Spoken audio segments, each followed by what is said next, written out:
Hey guys, it's your buddy Choppadong here, and I am going to run through a couple of quick things for MLB opening day, a couple of things that you're not going to see anywhere else in the industry that just popped into my head. I just had to share them because after all, it's what I do. So if you're interested in this type of content, of course, you like and subscribe to the channel, you get notifications dropped to your phone. And when I drop something, I'm not real consistent, I apologize for that, but when I think of something that I think actually helps people, I'll drop it out there. I am a content editor and a coach inside DFSArmy.com, one-stop shopping for everything daily fantasy sports, and I'm creating kind of a sports bar atmosphere right now inside the beginners forum where I'm going to set up kind of like a happy hour where we're going to several different times during the week, some early in the day, some later in the day to accommodate people's work schedules. I'm going to open up for Q&A and hopefully get a lot of you guys that still have fundamental questions, at least get you a forum to where you can ask and get a live answer and a well thought out, a well prepared and experienced answer to you to help you learn and grow as a player. So consider that if you're interested in getting some coaching and becoming a better DFS player, DFSArmy.com. We have free trials. We have coupon code CHOP delivers 20% off, CHOP, every month that you stay a member. So give that a thought. But let's jump in.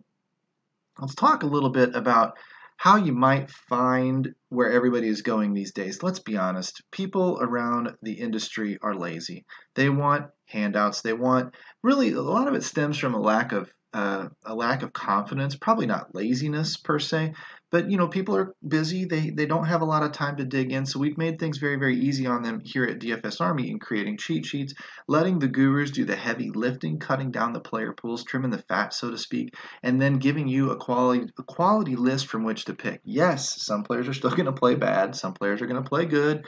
You got to get the right guys in there and make the right combinations. But not too often in the mainstream sports do guys come out of nowhere and break a slate, and that we didn't have them already on one of our cheat sheets somewhere. So that definitely helps you get pointed in the right direction. Now, another way to go about it in the world of optimizers and the world of projections and everything else is to use some things to your advantage and identify what we're looking at when it comes to do I want to use that chalk, that popular player, or do I want to pivot away from it and try to gain some leverage somewhere else? Here's how I have discovered a couple of easy, quick ways to do this. The first thing I might do is I might go to our domination station optimizer at DFS Army. It works with any optimizer out there. We're going to talk baseball. We'll open up the opening day slate. It's a little two-game slate. And what I might do is set it to run. I got to reset these settings because I've been playing with the thing. I always play around with our tools. But if I come up here and I reset the settings, then I can come down here and I can leave it at 100% exposure on a dry run. Leave all of the batting order in there. I might not even randomize anything. I want to just see what the projections are telling me. And I might run something like 25 lineups. The server setting will be faster for you. I might run a lot of unique players. And the reason that I'm going optimal tournament mode probably doesn't matter for this particular thing. What I'm doing is just getting a baseline, what I would call a naked run. I want to see who's going to pop the most in this optimizer. So when I click optimize, when I come back, I'll see a heavily weighted pitcher. I'll see a couple of position players, first base, catcher, whatever, that have a very, very high exposure, and that's going to be who the optimizer really, really likes. Generally speaking, projections are, give or take, pretty consistent across the industry. So you're going to find this on a lot of these different optimizers. Maybe a few players will pop differently on different sites. If you have access to multiple optimizers, I suggest you do this for each and every one. And you can start to see where the industry is going to go based on which optimizers are going to be pushing which players into people's lineups. From there, you can decide, do I want to use these players or do I not? For a cash game, you might use a lot of them. For a tournament, you might completely go away from them. In a random sport like MLB, you might just completely fade any popular player at all and hope to have the tournaments to yourselves should the night fail, in terms of the chalk exploding, should the night fail in your favor. Another thing I'll do while we're waiting for this, it's done optimizing, but while we're doing this, another little neat trick is to go to FanDuel, right? I don't know if DraftKings does this yet, but if I go to FanDuel, go to MLB page, open up a contest, let's just pick the nickel, whatever. And what I'm going to do is enter a new lineup. You can see a couple of placeholders that I already have set up. But when I go in here to I'm looking for guru suggestions. short lists, right? These days, the sites, the actual site is trying to tell you who to play. Now, we know that these guys aren't necessarily the best in the world at playing DFS. They aren't the best in the world at recommending players. But Joe Blow down the street from you doesn't know that. So he's going to use these. He's not going to subscribe to DFS Army. He's not going to subscribe to Roto Grinders or Awesemo or some of the other guys out there. He's going to just look at this and go, this is free. I love it. So I'm going to click the Guru Suggestions. And automatically I'm being told stud, value, and value. Oh, Garrett Cole, Clayton Kershaw, Aaron Hill. I got to use those guys, right? Scroll down a little bit. You can show me some new players.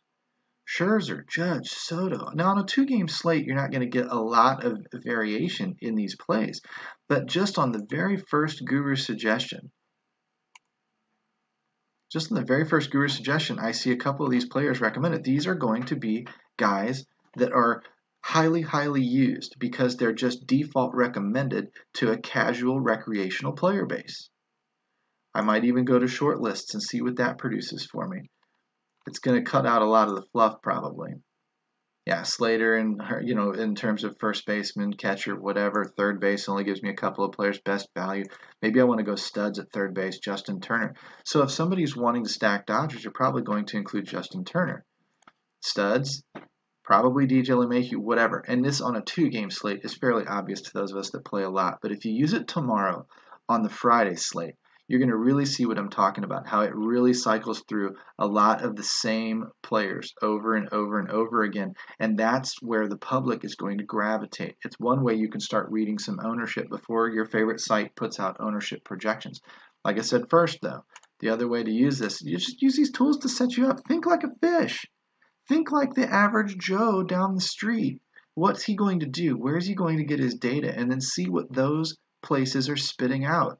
And then determine for yourself if it's good chalk or bad chalk and either use it or go away from it. Totally up to you. But that's one way you can use everything available. Just to get a little off track, a couple of weeks ago I went trout fishing in Colorado, right? I've never done a lot of wild stream trout fishing before, but my logical, rational brain told me that I know a little bit from being from Missouri how to fish in trout parks, trout fisheries. So I cast, different types of lures out there, but what works here might not work for wild trout. I can't find a lot of trout type lures in the St. Louis area, tackle stores when I go looking in them, but I can in Colorado. So when I go into Colorado, I'm walking up and down the streets of Breckenridge, boom, I go right into a fly fishing outfitter shop and I see what the guy sells. What's he selling typically? Spinners, flies, what color flies, what kinds of flies, what is he selling? That tells me that because you're not going to sell what doesn't work.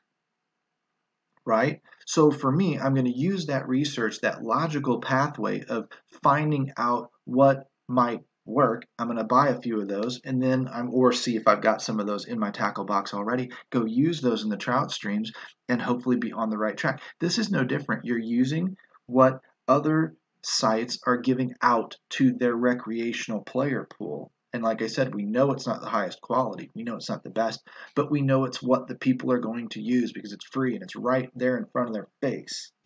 So they're going to take that and they're going to try and apply that to their own lineups, and that's going to create chalky situations that you and I can then use for leverage because we're thinking on the next level. Does that make sense? Scroll down here at the optimizer run and show you right here, lots of Dodgers. Duh. I mean, that's not rocket science again. But if I look at the pitcher, it's usually going to be splitting between Cole and Scherzer. That makes a good bit of sense, which is interesting because Kershaw should be pretty chalky. But this is FanDuel, one pitcher, not two pitchers over on DraftKings. If I look at the catcher, Sanchez, interesting. Look at the first baseman. Look at the second baseman. Dubon has quite the lead over the other guys. Third base, shortstop. Look at the third base. Chalk City on Justin Turner. Corey Seager.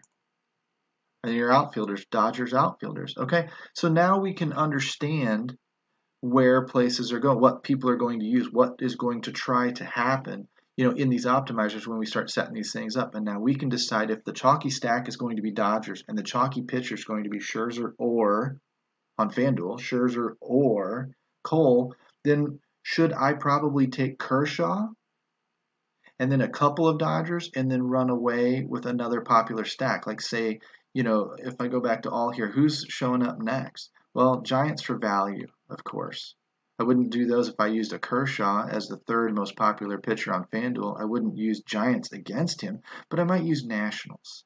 And that's automatically going to get me a little bit away. If I'm using Nationals, then I'm not using Garrett Cole. And if Garrett Cole is one of the more popular pitchers on FanDuel, then I'm set up to take advantage a little bit contrarian. I'm fading off Dodgers a little bit, but I'm using Clayton Kershaw, who could have a strong outing just like Garrett Cole could. These are three studs.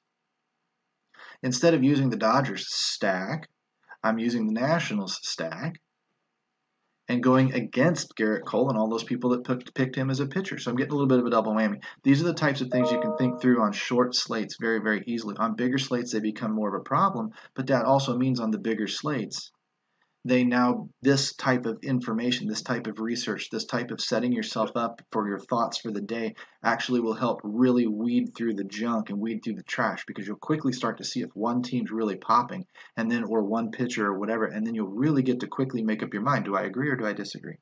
And if you have questions about this and other research methods, always come to us at dfsarmy.com and ask us these questions. These are the things we love to spend time talking about. We love to help you get better at your own research methods. If you have ideas that you think of, hey, do you think this would work? Hey, sometimes it's brand new to us. Other times we've thought it, we've been using it, we've employed it, and it does work. And we'll be happy to tell you that it does work and that you're on the right track and to keep going. That builds your confidence as a player. It turns you into a better player where you can scale up your usage of your bankroll and everything else and hopefully start making some real money at this hobby, maybe turn it into a side income. But you can't do that if you don't subscribe to becoming a VIP. DFSarmy.com, coupon code SHOP, CHOP.